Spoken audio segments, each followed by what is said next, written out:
J'ai tous mes trépieds qui sont emmêlés les uns avec les autres. Suis-je bien cadré? 1, 2, 3, 4, 5, 6, 7 et 8 et bon. Bonjour à tous, j'espère que vous allez bien. Aujourd'hui, on se retrouve pour une nouvelle vidéo où je vais faire que de me plaindre. Vraiment être super chiante pendant toute la vidéo.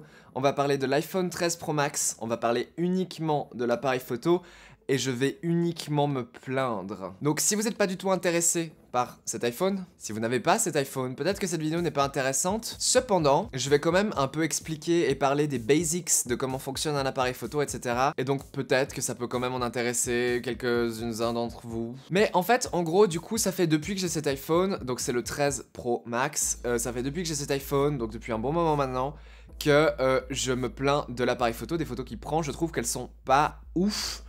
Alors c'est pas la catastrophe, il y a plein de situations dans lesquelles les photos prises avec cet iPhone sont clairement supérieures à ce qui se faisait précédemment, mais il y a aussi beaucoup de situations où je regrette énormément mon iPhone 11 Pro Max que j'avais avant. Je vais donc vous expliquer en fait qu'est-ce qui ne va pas avec cet iPhone, je vais vous donner mon point de vue subjectif, mais je vais aussi vous expliquer un peu la science de pourquoi cet appareil va pas très bien des fois, de temps en temps, tout, bah voilà. Mais en gros, c'est aussi une direction très particulière pour Apple, cet appareil photo, parce que c'est la première fois que Apple ont l'air d'avoir voulu mettre en avance plutôt les caractéristiques et les spécificités sur le papier que les photos réellement prises avec. En fait, d'habitude, si on compare le marketing de Samsung et le marketing de Apple, il y a une grosse différence, et c'est que Samsung, ils vont être là, ils vont mettre en avant justement, regardez, on a 16 Go de RAM, regardez, on a 100 mégapixels dans l'appareil photo, regardez, on a une batterie de 5000 mAh. Voilà, Samsung, ils vont vous dire, on a les plus hautes spécificités du marché. Apple, ils font pas ça parce qu'ils ont jamais les plus hautes spécificités sur le marché. Apple, à la place, ils se focus plutôt sur genre les vraies expériences et qu'est-ce que cet iPhone, enfin comment cet iPhone fonctionne dans la vraie vie. En gros, plutôt qu'Apple vous dise, regardez, on a 100 mégapixels, ils vont être là, regardez, cette photo a été prise avec un iPhone, alors que Samsung, quasiment à chaque fois qu'ils ont dit regardez, on a pris cette photo avec l'iPhone, avec le Samsung, il y a toujours genre un petit texte en mode en fait non, ça n'a pas vraiment été pris avec le Samsung, blablabla. Voilà, c'est juste une façon de faire du marketing qui est différent et qui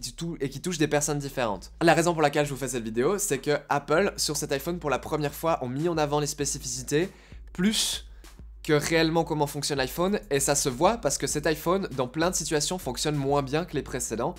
On va y aller en détail, capteur par capteur.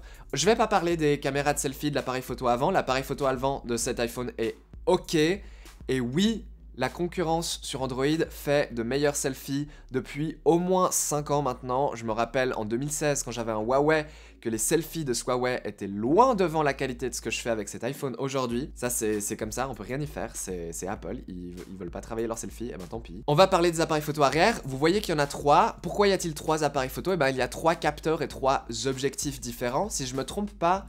Il y en a 2, c'est le même capteur, mais c'est pas le même objectif. Donc en gros, vu qu'on ne peut pas, dans un appareil aussi fin, mettre de vrais zooms optiques corrects, à la place, ce qu'on fait, c'est qu'on a 3 appareils photo pour 3 focales, 3 longueurs de focale différentes. Sur cet iPhone, on a un équivalent de 13 mm, un équivalent de 26 mm, et un équivalent de 77 mm, si vous savez pas ce que ça veut dire. Le 13 mm c'est vraiment extrêmement large, on voit tout. Le 26 mm c'est vraiment l'angle standard de quasiment tous les téléphones depuis longtemps. Ça, quand vous sortez l'appareil photo, vous faites une photo, c'est ce qui va apparaître par défaut. Et c'est une longueur de focale que personnellement j'affectionne beaucoup. J'aime beaucoup utiliser des 28 ou 26, 27 mm sur mes appareils plein format, etc. Ou bien un 18 sur mon Fuji APS-C par exemple. Et le 77 mm c'est donc le téléobjectif, celui-ci zoome vraiment très loin. Et 77 mm c'est une des raisons principales pour laquelle je n'aime pas cet appareil photo, parce que je trouve que c'est trop long pour être pratique, mais que c'est jamais assez long pour quand on a vraiment envie de prendre en photo quelque chose de loin. On est dans la vallée dérangeante des longueurs de focale, c'est une longueur de focale que je n'apprécie pas. Oui, j'aime bien faire des portraits avec mon appareil photo avec un 85 mm, c'est connu pour être l'idéal pour faire les gros plans, c'est vraiment chouette, on est d'accord, j'aime bien. Mais quand je fais des photos avec mon appareil, j'ai pas le même mindset que sur mon iPhone, et on va revenir à ça plus tard. Mais on va commencer par le grand angle. Donc tout d'abord, l'ultra grand angle, le 13 mm sur cet iPhone, est de loin le meilleur ultra grand angle que Apple n'a jamais mis sur aucun de leurs téléphones. Et donc je ne vais pas m'en plaindre. Il est bien, il est objectivement mieux que tout ce qui a été fait avant, il est plus lumineux, et il a maintenant aussi l'autofocus, qui n'était donc pas présente sur les iPhone 10 Il n'y a pas de grand angle sur l'iPhone 10. Sur l'iPhone 11, l'iPhone 12 et l'iPhone 13 qui n'est pas le Pro ou le Pro Max. Mais en fait, la raison pour laquelle il y a mise au point automatique sur cet objectif maintenant, c'est à cause de l'objectif principal qui a déjà des gros défauts. L'objectif principal ici est donc le 26 mm équivalent, possède le capteur le plus grand qui n'a jamais été mis sur aucun iPhone par le passé.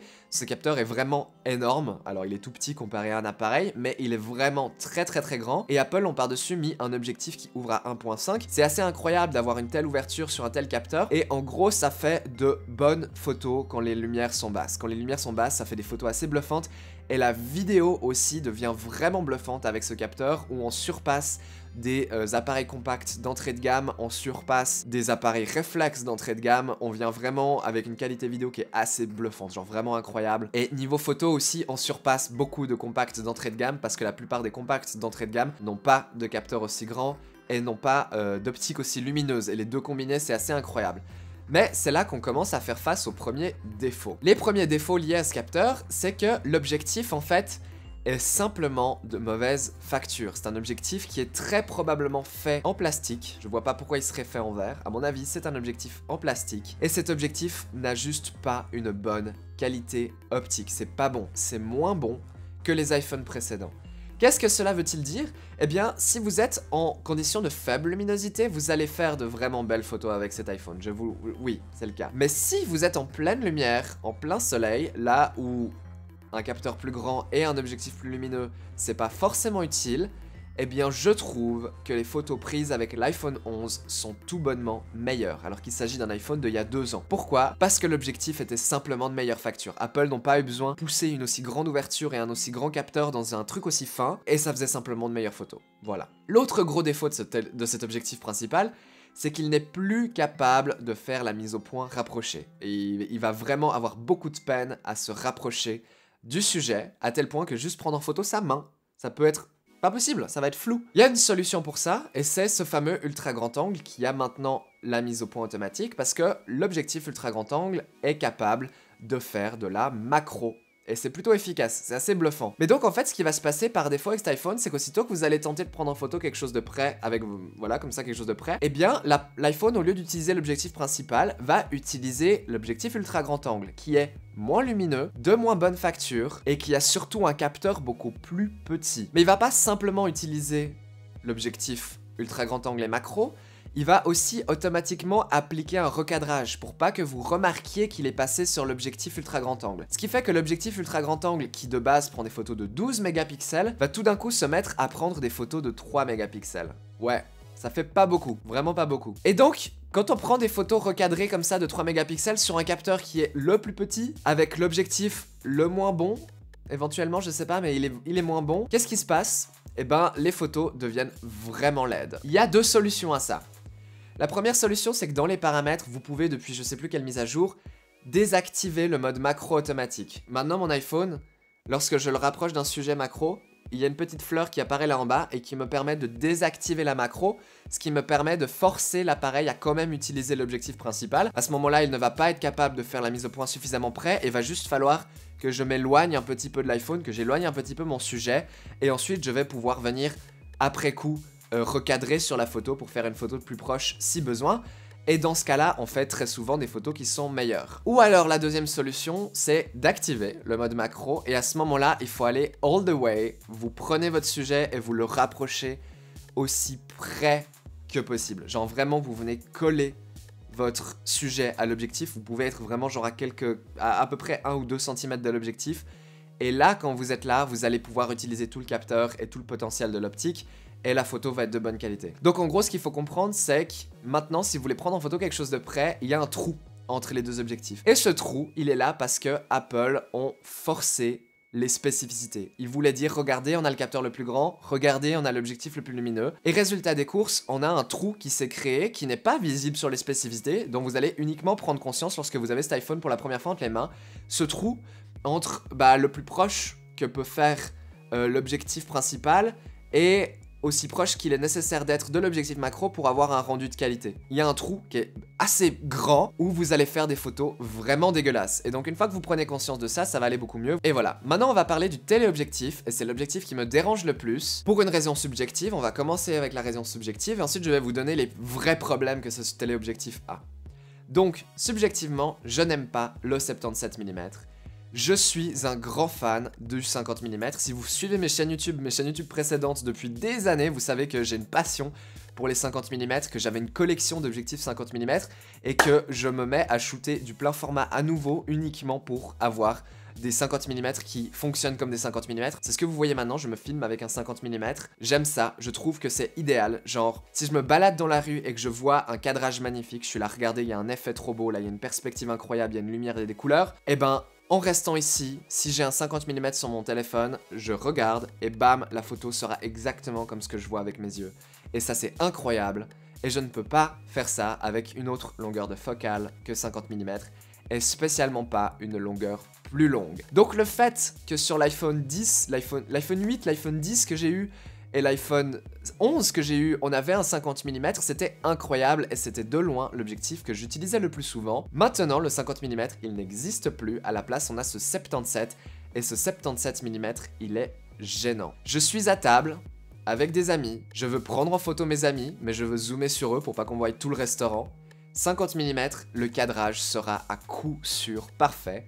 77 mm, je vais me retrouver avec un méga gros plan serré du visage comme ça, qui enlève tout contexte à la photo, qui est un peu awkward, et donc je vais devoir, hop, take a step back avec ma chaise dans un restaurant de manière complètement cringe et m'éloigner de mon sujet pour pouvoir le prendre en photo correctement.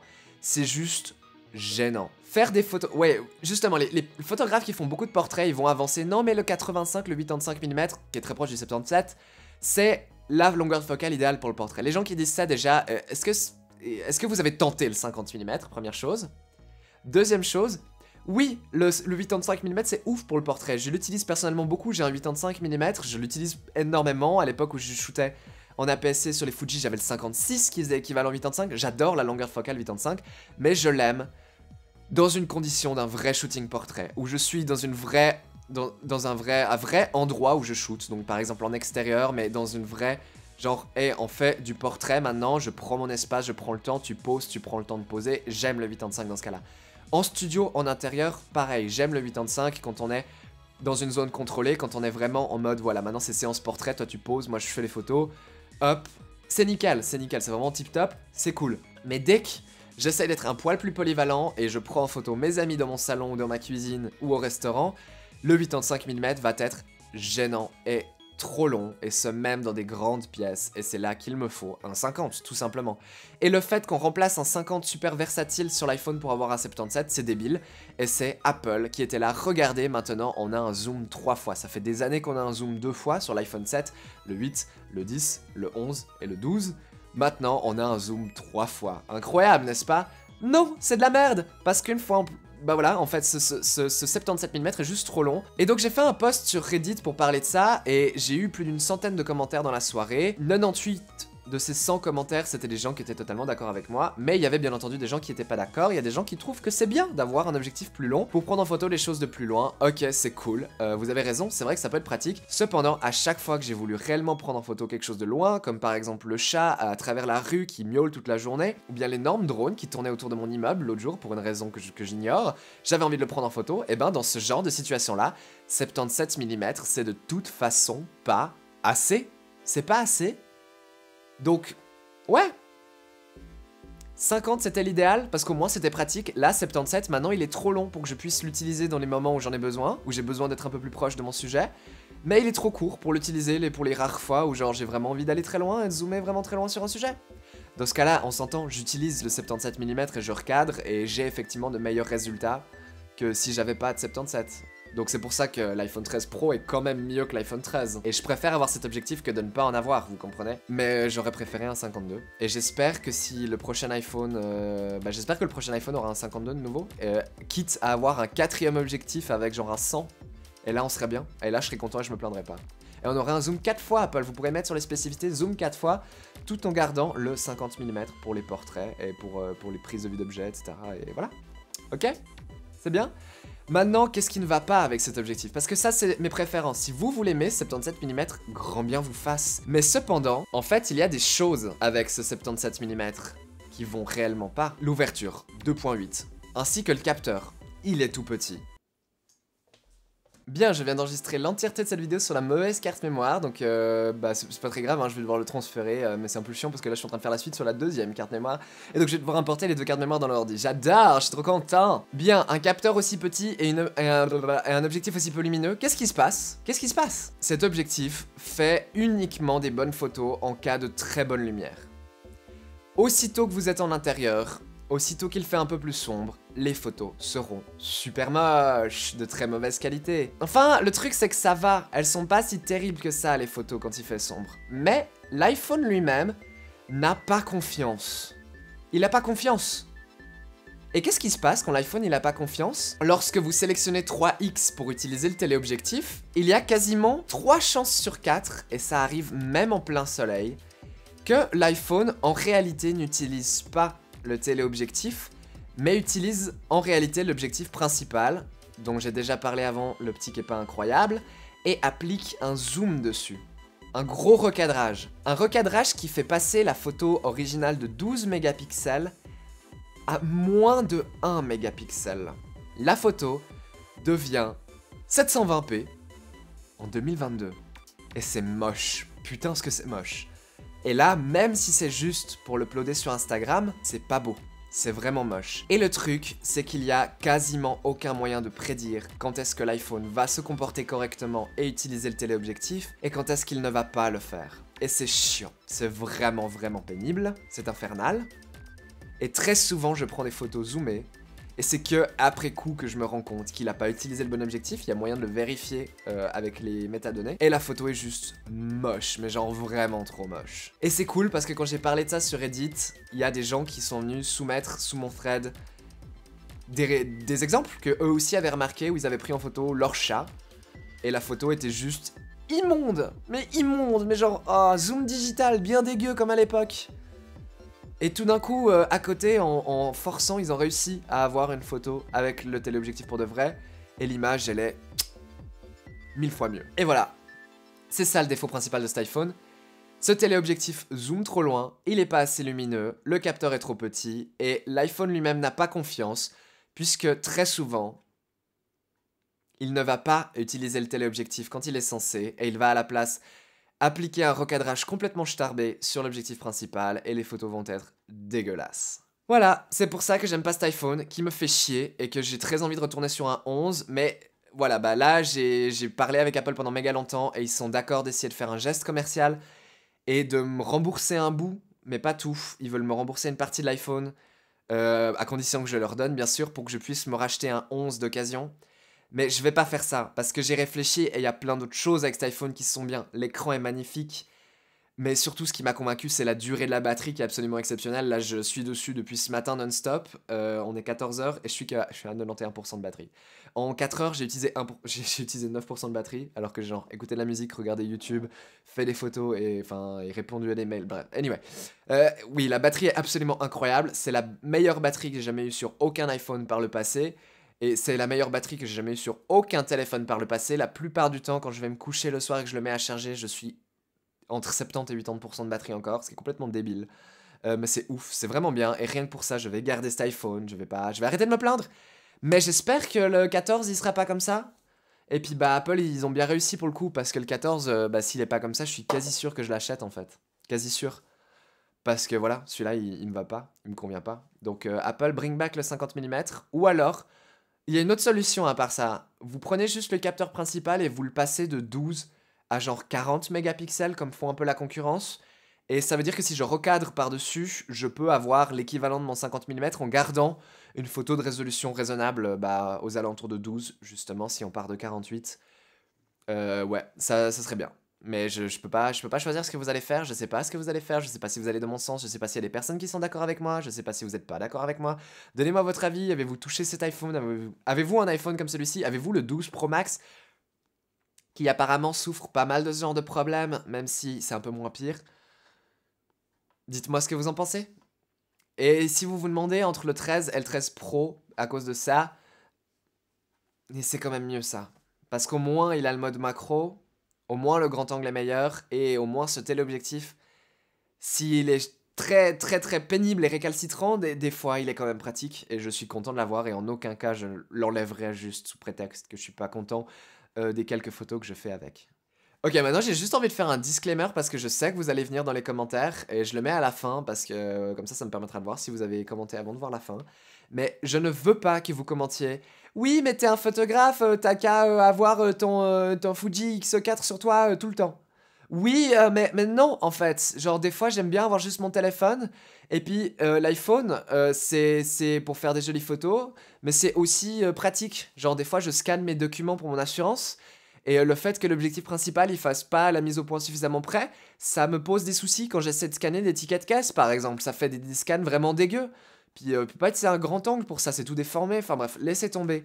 Mais vos arguments de «Ah, mais t'es photographe, tu devrais tout le temps avoir ton Pentax sur toi». Oui, non, non, c'est pas un bon argument, je le rentre pas dans ma poche, le Pentax. J'espère que cette vidéo ne vous a pas plu, et ne vous abonnez surtout pas, et ne likez surtout pas, et ne commentez surtout pas. Je vous en supplie, ne commentez pas, j'ai ras le cul des gens qui commentent. Non, c'est faux. À part ça, je suis vraiment intéressé. Dites-moi ce que vous en pensez. Quel téléphone avez-vous, vous? Vous avez un Android? Est-ce que vous êtes content des photos que vous faites avec? Qu'est-ce qui vous plaît sur votre Android? Je sais qu'Android, il y a des trucs assez foufous en ce moment. Justement, on a les 100 mégapixels sur les Samsung. Alors, c'est un peu du... C'est pour show, hein, on s'entend. Mais cependant, ça peut quand même donner un coup de main à la qualité de la photo de temps en temps. Anyway. À bientôt!